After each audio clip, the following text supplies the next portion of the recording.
the bowl that has the non-food treats is always picked over first. Oh, I'm sure. It's totally different cross-contamination policies, totally different manufacturing plans. Sometimes different ingredients. Totally different ingredients. It's crazy. Yeah, it's a reminder to anyone, like allergy families especially.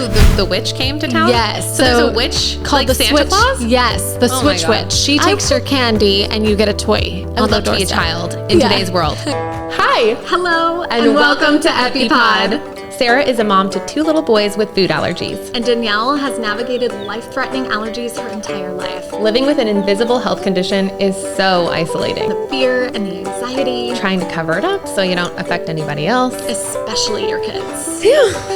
Sound familiar? Join us on the couch and take a load off with people who just get it. We're so glad you're here. Welcome back to EpiPod. Presented by Lorissa's Kitchen. Today we are talking all things Halloween and food allergies, which is a spooky topic. No, it's very spooky, and I dressed up today. I'm a like Galinda fairy princess. I literally went to my closet and I was like, do I have any Halloween sweaters? My dog has a candy corn sweater, but I saw this and I was like, ooh, fairy princess. There you go. And I thought, what can I throw on in 5 seconds? Oh, black. That's Halloween. So I threw on a sheath dress, and here we are. Again, we are opposites, but we, it's the best. First they're sour, then they're sweet. What is it? Yin and yang. Yeah. I love it. You got it.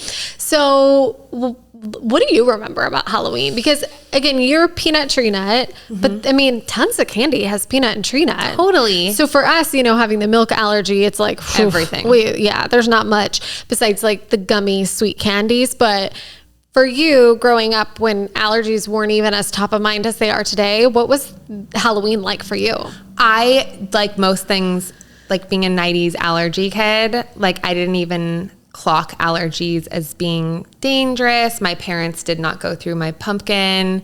Like we talked about, like if you see anything that had been ripped open, like that, those were the days of like putting like razor blades in chocolate bars. So like I've been a 35-year-old woman from the age of 2.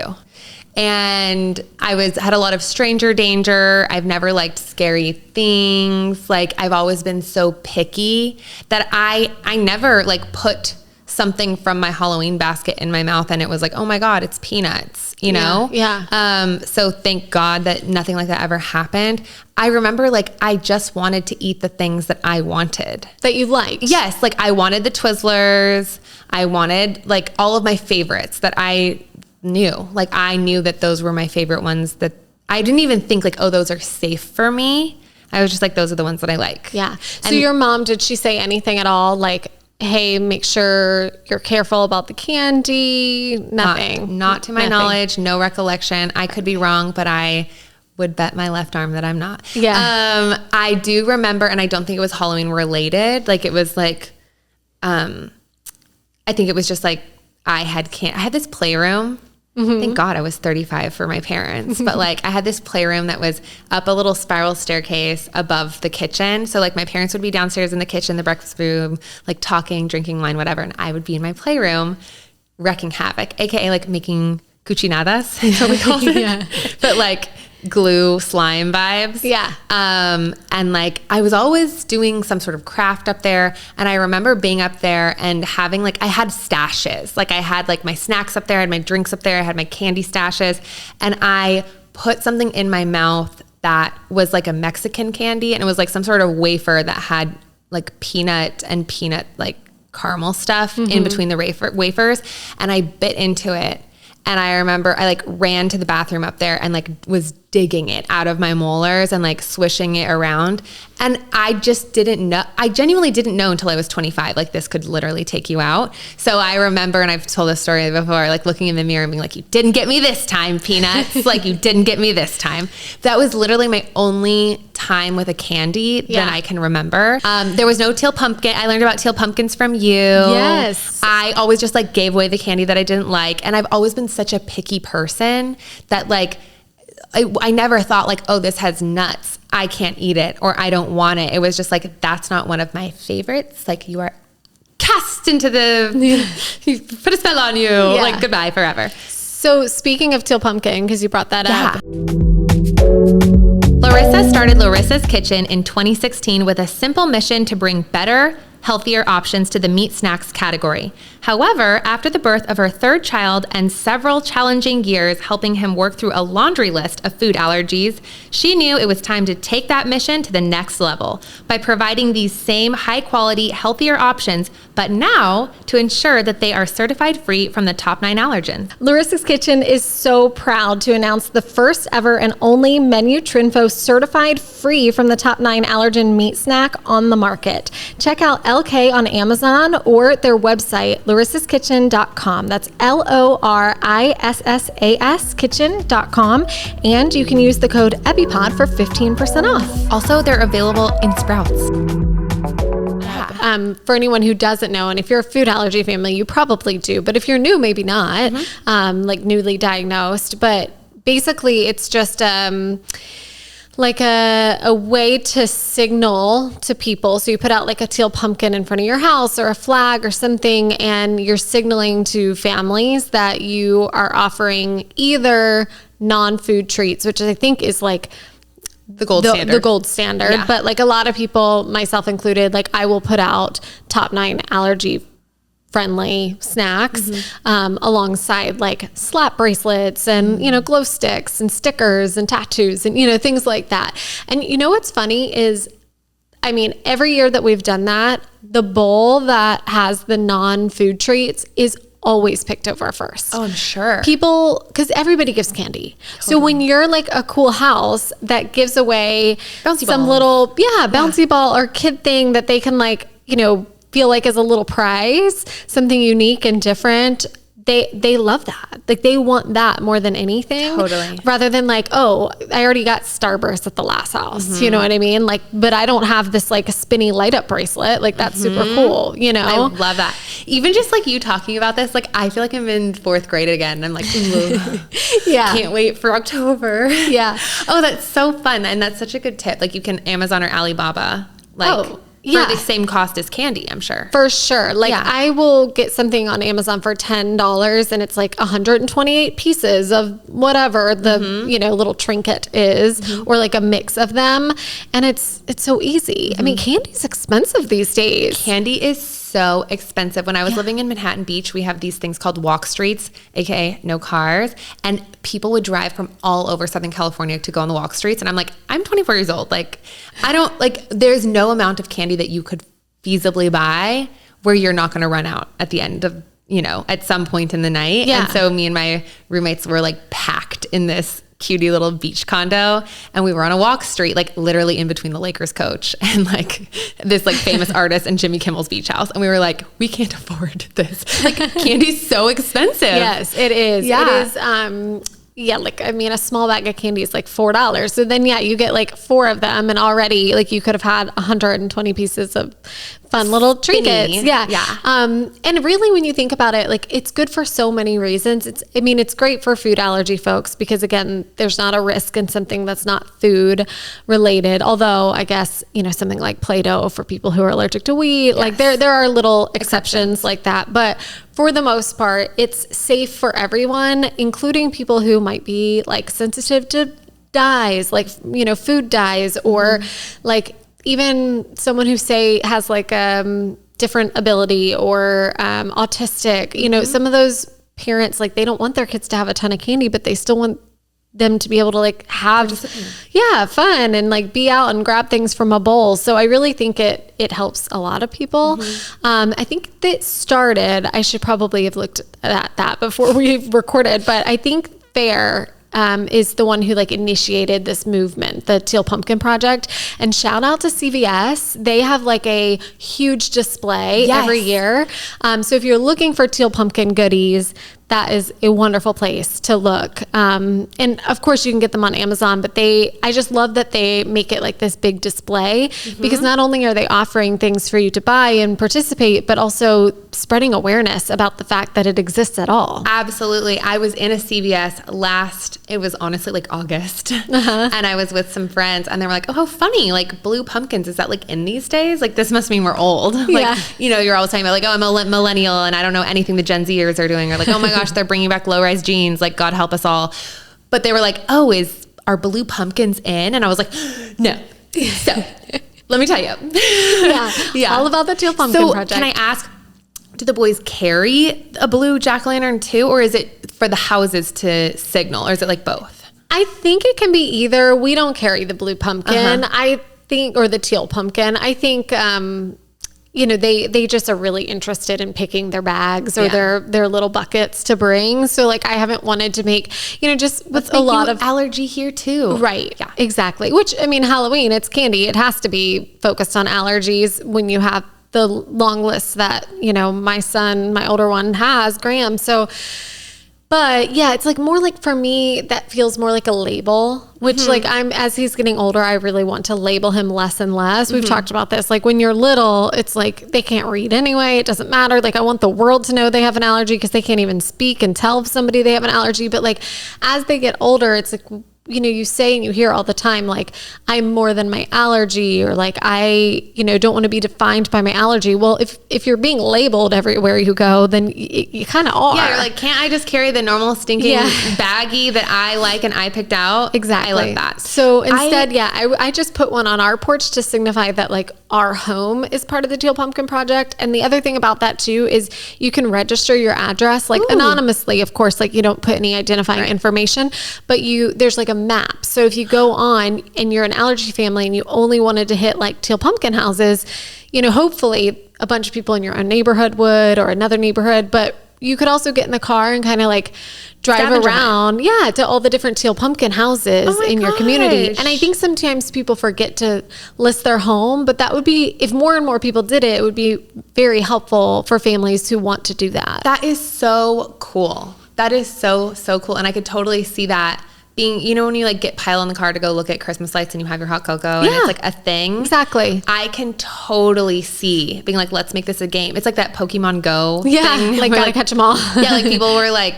walking off of the sides of cliffs because they're like looking for Pokemon. Yes. Don't go off the side of the cliff, but it could be really fun. Right. And like a new tradition. Yeah. Oh my gosh. I will make a TikTok about this because I had no idea. Yeah. That's really, really cool. I would say, and I know you have like a gazillion tips of like things that you've learned the hard way, or hopefully not the hard way, just like things you've learned. But the thing that I always remind people, and this is my only tip, I guess, is fun size or like small sized things are often manufactured in different places. And like as a kid, I remember being like, oh, I don't like the little Crunch bars. They don't taste the same as the big Crunch bars. Well, and it's like, because they're not. Like some of them are not, it's totally different cross-contamination policies, totally different manufacturing plans. Sometimes different ingredients. Totally different ingredients. It's crazy. Yeah. One that sticks out to me is Laffy Taffy, I think. The smaller fun size has egg in it, and then the larger ones do not. Okay, well that would, if I had an egg allergy, I wouldn't want any of them. Right. Like that's so rude. Also that makes me, I'm going to stop on the way home for a Laffy Taffy. I had one of those since like probably 10 years ago. Yeah, it's either, now that I'm saying that, it's either Laffy Taffy or it's Sweet Tarts or it's both. But there's like one of them that you would never expect, and it's something like in the candy coating or, something like that. Yeah. And it's like, but again, going back to your point, it's a reminder to anyone, like allergy families especially, like every label every time. Like you cannot not do that on Halloween. Yeah, just because you trust this one logo doesn't mean that the fun size, you can trust it in fun size form. Right. Can I ask, like when you are going through their candy, do they list ingredients on the small size? Well, that's what I was going to say. Not usually. Sometimes, but not usually. And so for me, if it's a really common, popular candy that comes in a fun size, I will Google, I'll put it in like our little maybe pile. Like you can't open it right now. You might be able to open it later. And then there's like a pile that's like absolutely not, right? Like the Reese's literally, Pieces. yes, peanuts in it. Yes. But so I will like the next day go and Google, ingredients of that. Like if I can really trust that, Target has the right ingredients or whatever.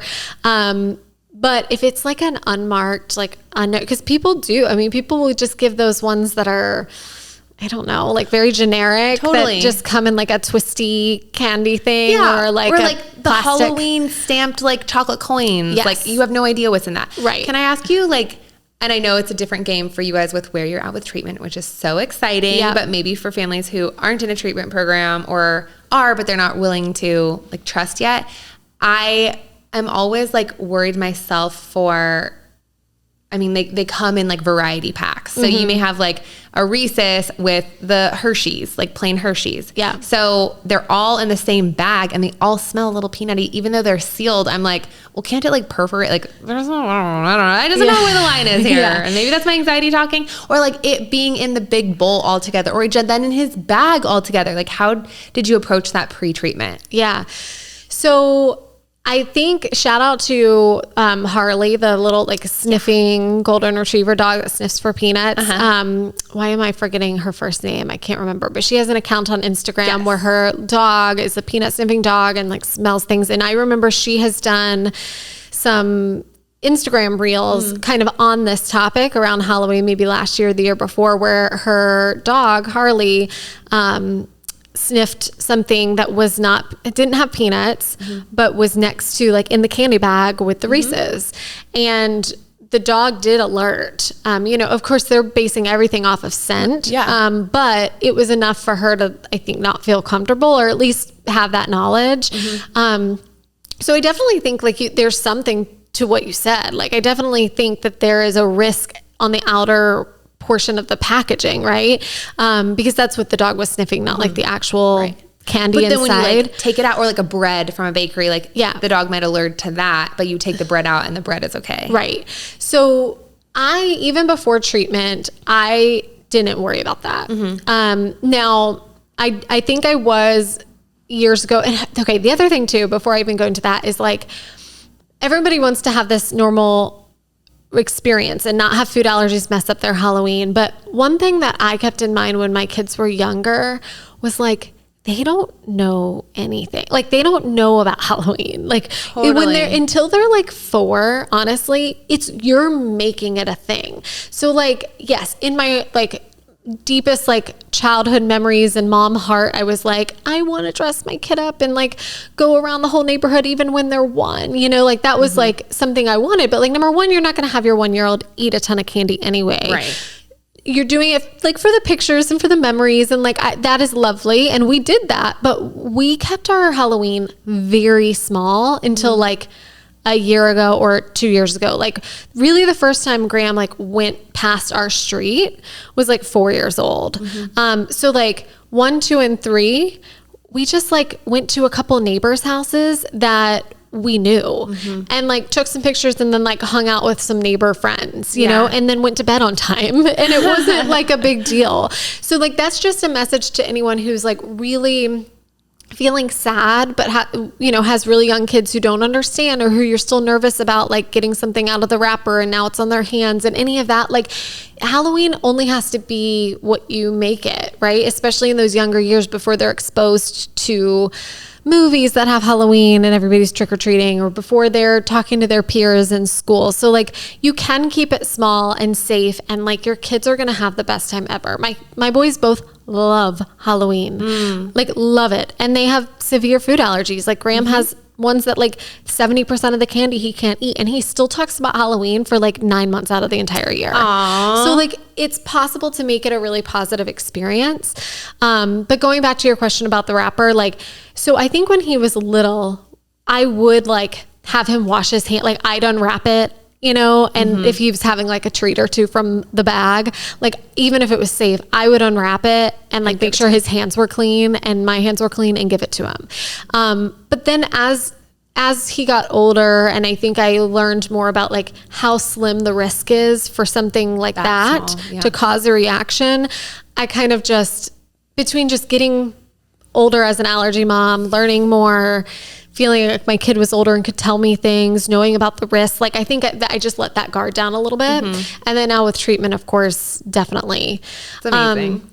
Yeah, it feels really good. But that's not to say Halloween is like easy for me. The last couple of years, I mean, we've had a blast. We've had a lot of fun. Like I get me a little like glass of wine in a to-go cup and like cruise the neighborhood. A little potion? Yeah, a little potion. It's funny, this is not about allergies, but there's a house that has like some like, I don't know, scary fire light things in our neighborhood. And then they have like Jell-O shots for the parents. Oh, and it's the best. So my gosh. me and like our neighbors, we go together often and we'll just like make sure we cruise that street and get ourselves a little Jell-O shot. It's like flashback to college. Cutest thing in the world. Yeah, we have like a little back area of our neighborhood that goes all out for Halloween. But cute. Anyway, so we talked to Graham a lot before like his first like real Halloween, like that maybe when he was 4. He already was very aware of his allergies and like, you know, knew that Halloween was going to be collecting candy, a lot of which he couldn't eat. And I had to make the decision, like, am I going to let him grab anything or am I only going to let him grab when it's safe? So one of my top tips when he was little is like, I would always go up to the door with him. So now I don't do that every single time. I don't like walk up with him every single time. I'll let him run up the driveway while I'm on the street. But when he was little, still like 3, 4, whatever it was, like I would make sure to go up and we really did only pick treats that were safe. So the next question there, if I was hearing this story would be like, well, then what do you do when nothing's safe? Like it's all just chocolate.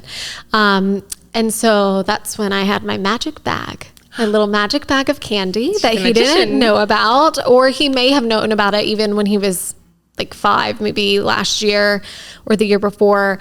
And it was like our trade bag. So if he went up to a house, we went up to a house and it was all just Snickers, Reese's, Hershey's chocolate. I roll. Yeah. I mean, I get it though. People really, allergies are not on their mind, right? Like they're just getting candy that they like, that they think that other people will like. So I get that.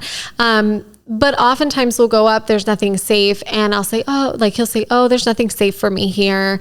And I'll say, it's okay. And I pull out a little treat that is safe, like a Starburst or a bag of Skittles or just something that he likes that I then put in his bag, like as if he were to have gotten something at that house. And honestly, he doesn't get upset about that. Like he's like, it wasn't safe. Okay. But I still got a treat. I still got a little candy.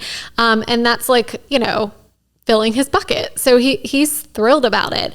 I say that. And there have been times when we've gone up to houses and he's been, you know, like, it's just another Starburst. Like he's made little comments like the only thing safe for me here is Starburst. And it's like, he gets that at every house and it's not as fun as like getting to pick anything, you know? So we have had times when he's had those little moments and, you know, I don't know that there's anything you can really do other than to just say, I know that's a bummer, dude. Like if you want to trade for something when we get home, we can.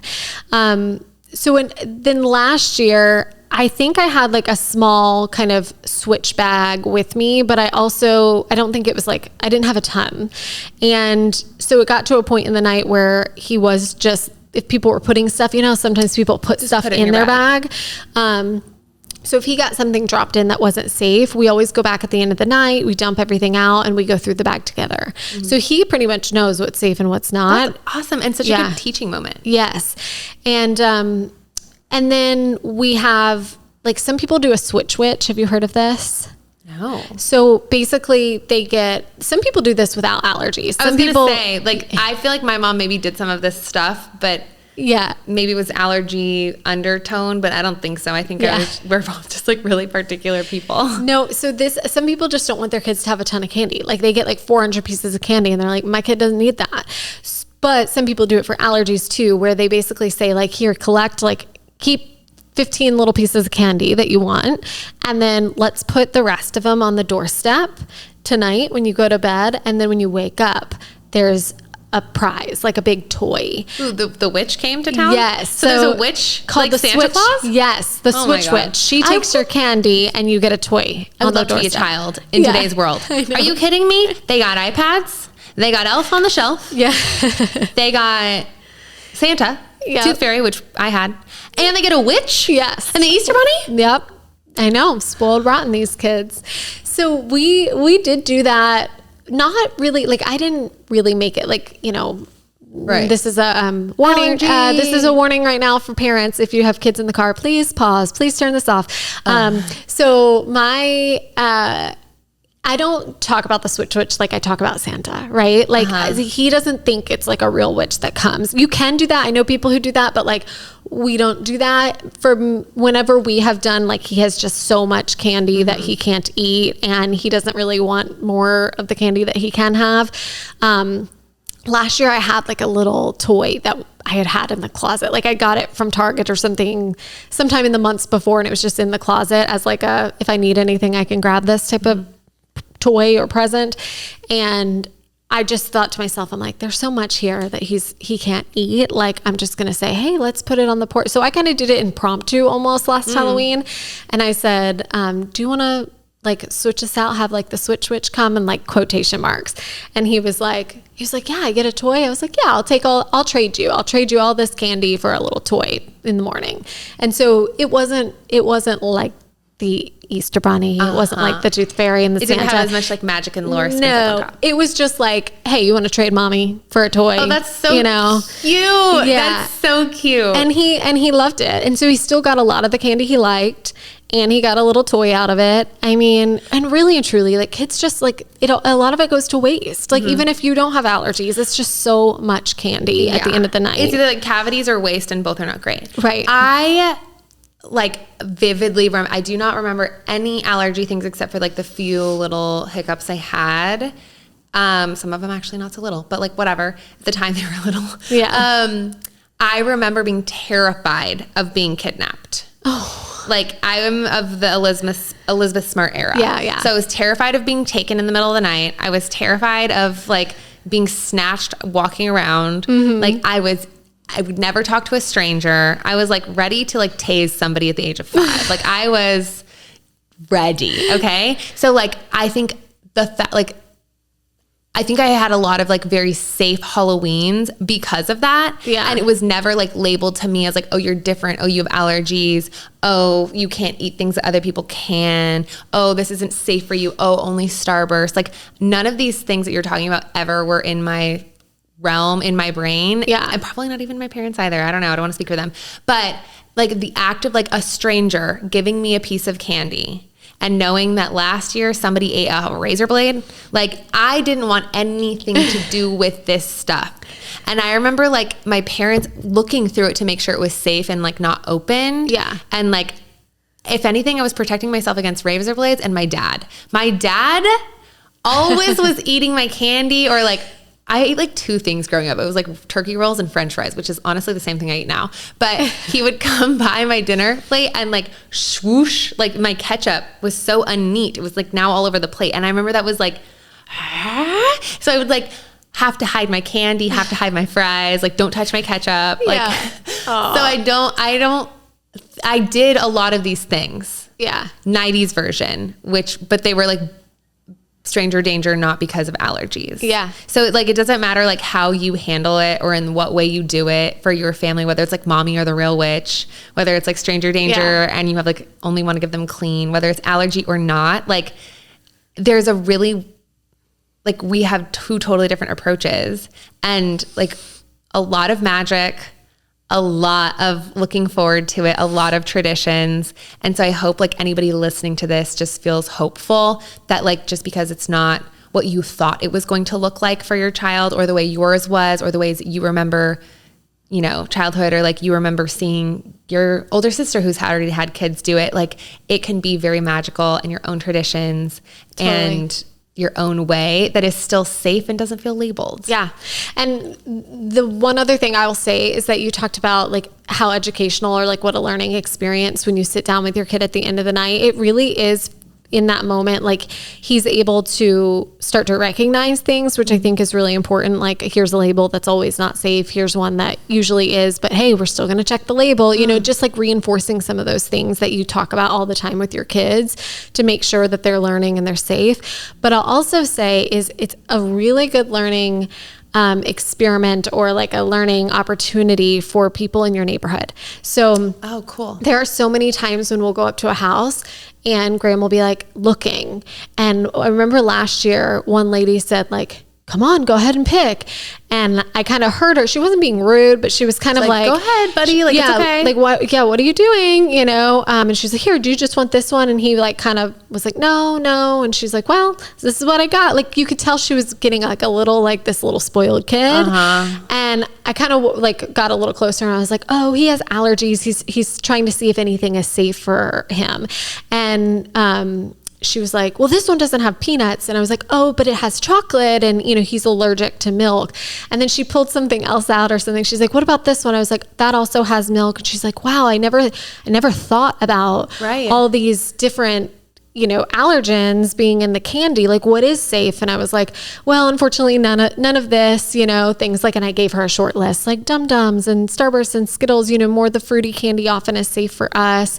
You can also, you know, get some non-food treats. I know a lot of families appreciate that. And she's like, oh, wow, thank you so much. I'm going to do so much better next year. And it made me feel, although she felt that and was a little like, you know, sad in the moment, I could tell that she didn't know better. I'm like thinking to myself, but now you do. And like, you can make a lot of little kids' nights next year. And so I'm really proud that like in those moments, you know, whether it's me or whether it's Graham, because Graham has said like, oh, there's nothing safe for me here. And you can see their eyes, like the parents' eyes just feel so like, not embarrassed, but again, like they're learning something. They're also like, it's a little, you know, heart wrenching for them, like it is for me as his mom, but like, they're like, oh God, this sweet little boy in his dragon costume doesn't get a candy from my house. And they feel so bad. And they shouldn't feel bad, but I do appreciate that they are recognizing like, hey, we weren't inclusive to everyone here tonight. And I'm going to try to do better next year. So that's awesome. Yeah. I really think that there's a lot of like hope for more and more awareness, like whether it's just like you in your individual neighborhood, like talking about it, like don't be afraid to talk about it. You're not being a burden just to say like, or you're not being rude to just say like, oh, thank you so much. There's actually nothing safe for him here. Like he has food allergies, but you know, we'll hit the next house. Okay. That to me, I like totally see it. And I love that there's like spreading awareness and advocacy. To me, that already makes me feel tired, where I'm just like, I don't want to explain to a bunch of strangers whether they're my neighbors or not. Like that's not my responsibility. I'm just out here with my wine and my kid and my dragon. Okay. Yeah. Like, it is. It's exhausting. So I don't know, like that. Yeah. That sounds tiring to me, like beautiful, but also tiring. Yeah. I remember like it was just a rule because again, stranger danger. Like we don't eat candy on the go. Yeah. Like we don't eat this as we're walking around. I just genuinely don't think they were thinking from an allergy perspective. Like, so I remember going up to houses and clocking, like that's nuts. Like, but I don't ever remember being like, oh, it's not safe for me, or like, oh, I need to advocate for myself, or like choose something different. It was always just like, when we get home, I'm going to trade my cousins for the ones that I want and the one they want. And then like, I'll probably give dad half. And then like, honestly, this is gross. Like maybe mom will like buy me all my like fresh, this is where the anxiety and like OCD tendencies began. Being like, maybe I could get like fresh, clean candy from the store. Like, let me count these. Like, Mom, can I have like 36 clean Tootsie Rolls instead of these ones? Because these are, Ryan and Elise touched all of them. Yeah. Like, forget the nuts. Like, my cousins touched my candies. Yeah. Like, I don't know. So I guess that's to say, like, I love that. But if that's makes somebody feel tired, like, just know, like, you could do that. And like, you also don't have to do that. It's like, choose your own adventure. Yes, you can. And you don't have to do it at every single house either, right? I mean, and like same goes for when we go up to a house that they do have safe candy. Oftentimes I'll say something then too. It's like, you know, don't just correct the bad. Positive reinforcement. Yeah, like praise the good. So it's also saying things like, oh, wow, thank you for having so many, you know, top 9 allergen safe candies. Like this makes my kids' night. Thank you so much. That. And then maybe they tell their neighbor about this conversation they had with this mom.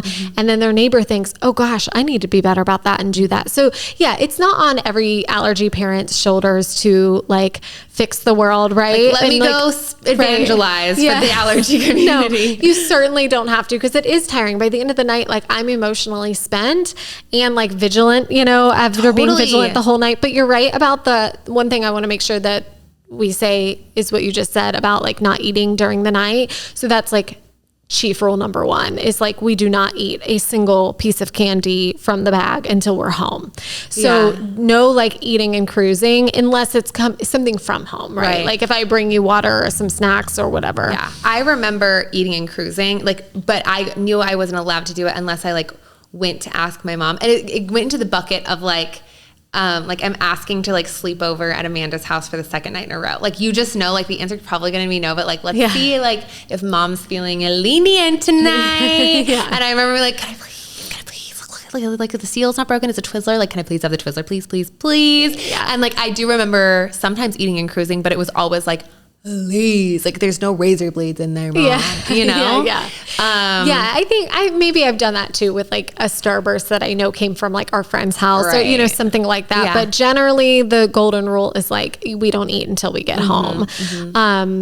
So yeah, I think that's big. And then I totally forgot until just now that one other thing I've done the last couple of years, now, I don't know if I did it last year, but the years before that, especially when he was little, I made up little bags myself, like little, like almost like a goodie bag that you give away at your kid's birthday party, like grab bags at the end, with some safe candies. And I went and delivered them to houses I knew we were going to hit. So like before we did like the whole neighborhood type situation, and I would tell the neighbor, you know, it'd always be people I know, not like random houses. You're not like, hi, I'm Sarah. I live 3 miles away. No. It was like our immediate neighbors, but I would say like, hey, like, I think you know, but like Graham has allergies and there's a lot of food and candy things that aren't safe. So like, can I leave this with you? And when we come to the house, can you put this in his bucket? And so that way it's like, he's not going to get told no. I'm also not expecting them to do it. This is just I'm pre-fairy dropping this at your house so that you can then drop it in his bucket when we come in an hour. And people have really like appreciated that too. And I think it's a good tip for if you're just going to kind of like the general neighborhood, like a couple houses on your street or you're on your block or, you know, in the cul-de-sac, whatever it may be. So that's an option as well. I love it.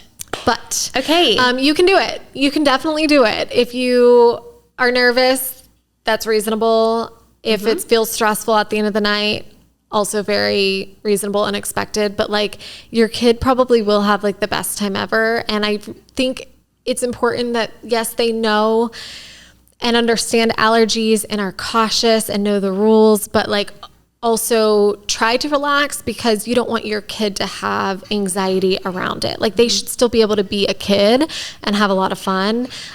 So that's just something I've really tried hard to do is like take that on myself versus putting it on my child, but also making sure that they know the rules. We sit down, we talk about it, and then they have these options for having like this really great night, whether it's a bag of really safe candy that we traded or that they got, or a switch type situation at the end of the night.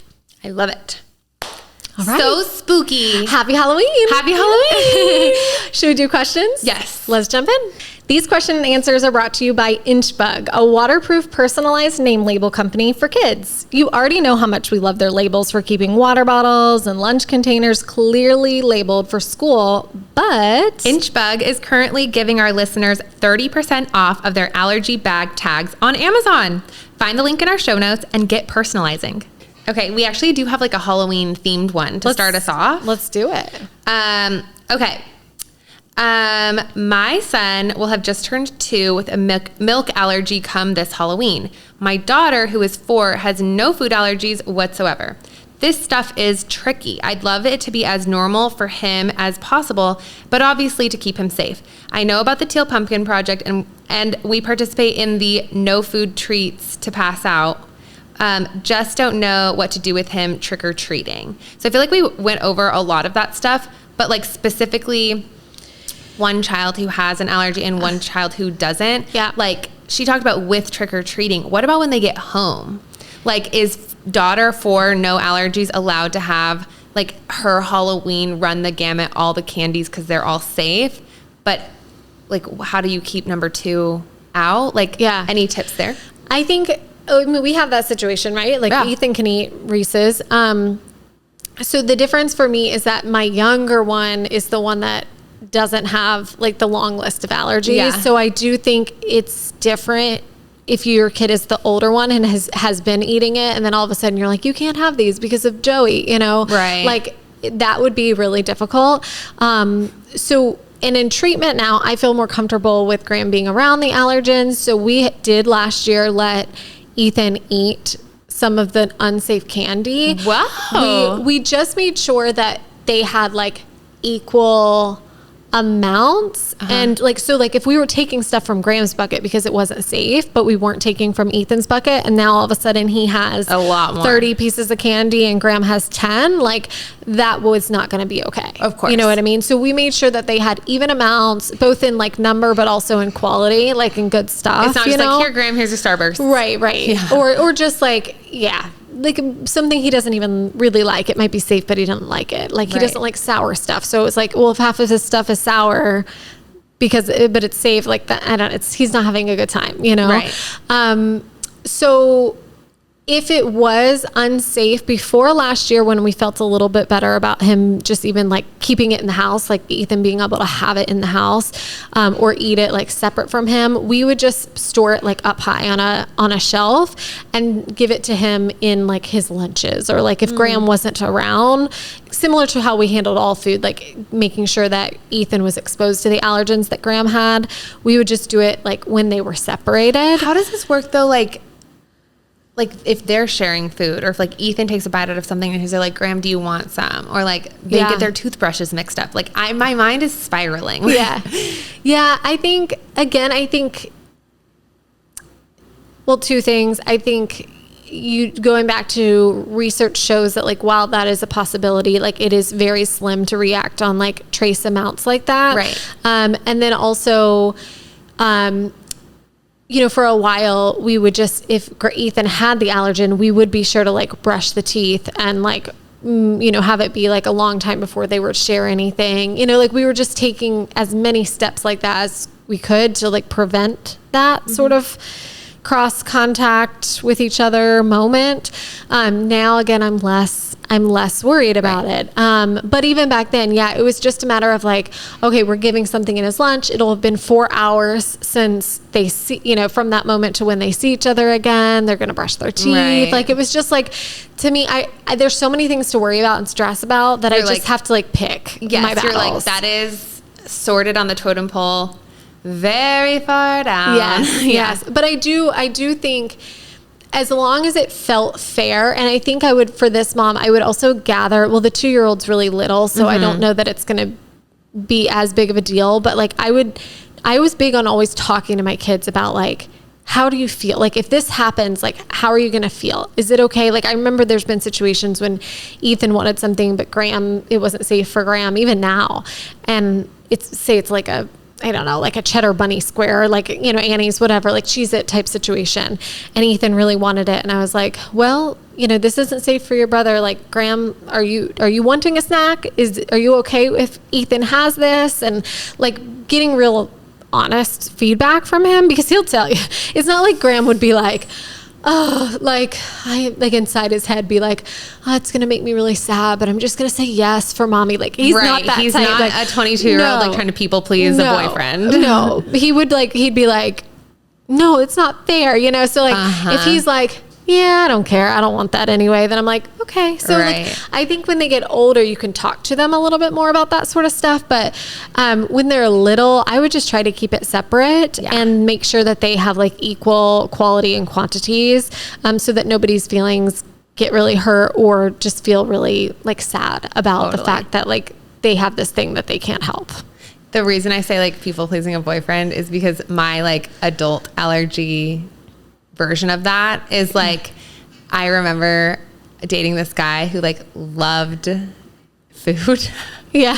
Most people do. Yeah. I don't. But I remember he would text me and be like, hi, like I was going to come over after work, but I'm at this work event and like there's this dessert, like here's the photo. It like definitely has nuts all over it. Like, are you wanting me to come over, or can I like, if you're busy tonight, like can I eat this now?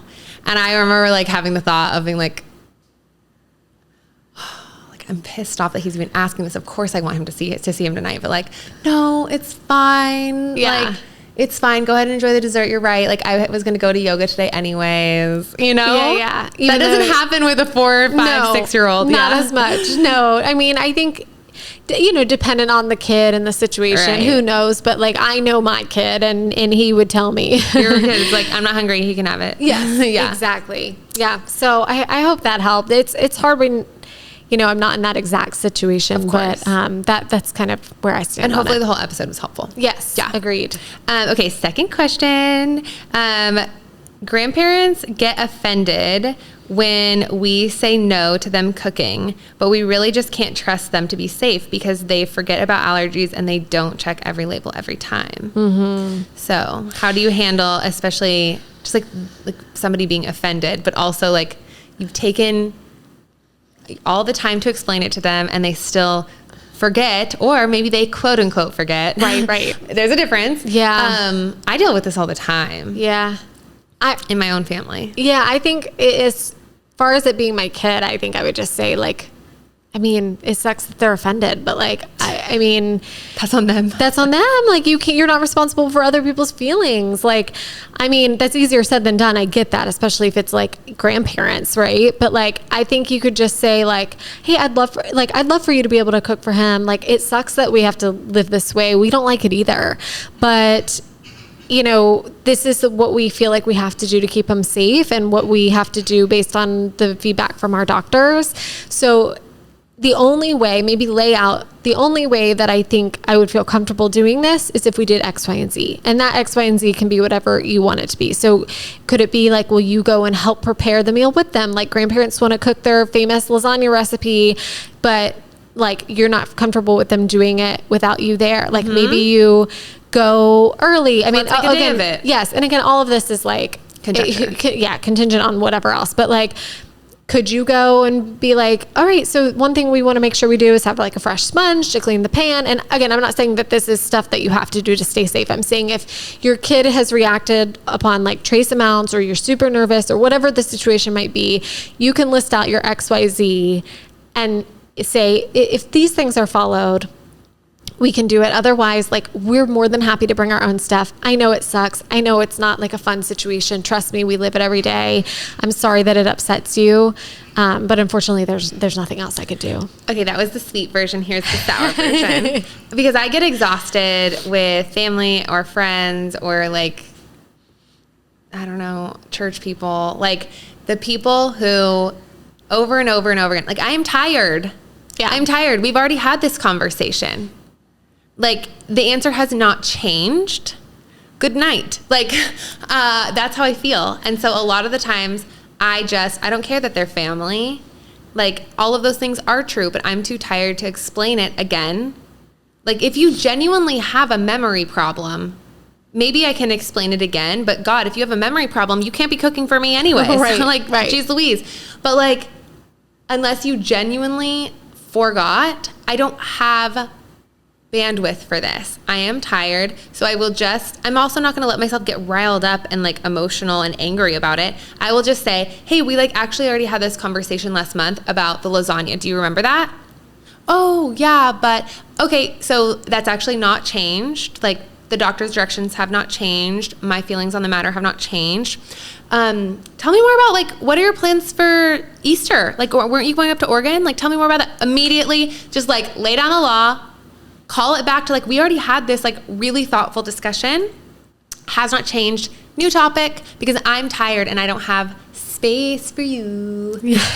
I love that. Yeah. I think there is like elegance in the concise, you know, like the shorter you can keep a message, sometimes the more impactful it is. Yeah. Okay. Yay. Happy Halloween. Happy Halloween. Happy trick-or-treating. Yes. Oh, you know what? You should post if you learned anything from this episode and you want to like tag us in a social media post or something. Like we would love to share your like Halloween photos of your kids enjoying like a safe Halloween. Yes. Or if you're getting ready for Halloween and talking about it with your kids, like we'd love for you to share this episode. Yeah. Because we want to make sure it reaches all the people that it could really benefit. Share a link on your story. Just like learn more about like how to safely. Yeah. Like like the people who don't have food allergies and don't have to think about this, like those are the homes that maybe need this message the most. Like food allergy families maybe hopefully learned something new or thought about something new or found some support today. But like a lot of it is the people who don't have to deal with it. So put it on your story. Yep. And like tell people who, if you're going to be passing out candy, like here's some thoughts for you. Right. And we'll also link to like Teal Pumpkin Project and all that in the show notes. But as always, thank you guys so much for listening. Yes. And send us questions. All right. See you next week. Bye.